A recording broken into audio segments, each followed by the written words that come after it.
தூதர் ஸல்லல்லாஹு அலைஹி வஸல்லம் அவர்களுடைய கடைசி நிமிடங்கள் கடைசி நேரங்கள் நெருங்குகிறது. அல்லாஹ்வுடைய தூதர் சில அறிவிப்புகளை சொல்லுவதற்காக சில வார்த்தைகளை முணுமுணுத்துக் கொண்டே இருக்கிறார்கள்.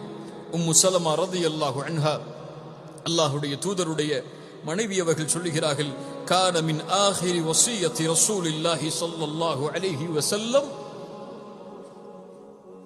ரசூல் ஸல்லல்லாஹு அலைஹி வஸல்லம் அவர்களுடைய கடைசி அறிவுரை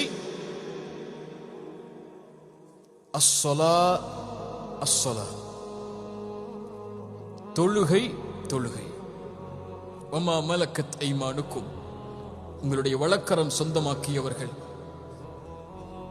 அல்லாஹ்வுடைய தூதருடைய சமூகமே, ரசூலுடைய சமூகமே, அல்லாஹ்வுடைய தூதருடைய ஒட்டுமொத்த எதிர்பார்ப்பும் இந்த சமூகத்தின் மீது இறுதி நேரத்தில் இருந்தது தொழுகையை குறித்து தான். அதனால் தான் கேட்டார்கள், ஒவ்வொரு முறையும் மயக்கடித்து விழும்போதெல்லாம் அஸல்லன் நாஸ், மக்கள் தொழுதார்களா ஆயிஷா? அஸல்லன் நாஸ், மக்கள் தொழுதார்களா ஆயிஷா?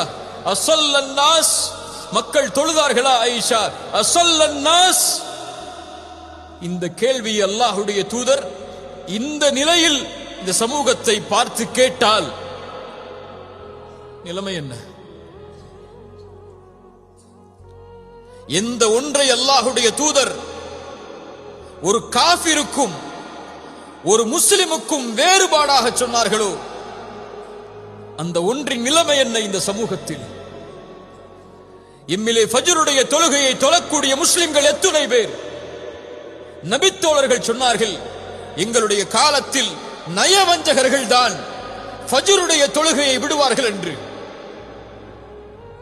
யாருங்க விடுவா? யாரு விடுவா? சொல்லுங்க, அப்பதான் பதிவு மனசுல. யார் விடுவா? அஷ்ஹது அல்லா இலாஹ இல்லல்லாஹ் என்று நாவால் மொழிந்து உள்ளத்தால் மறைக்கக்கூடியவன் தான் ஃபஜ்ரை விடுவான் எங்களுடைய காலத்தில்.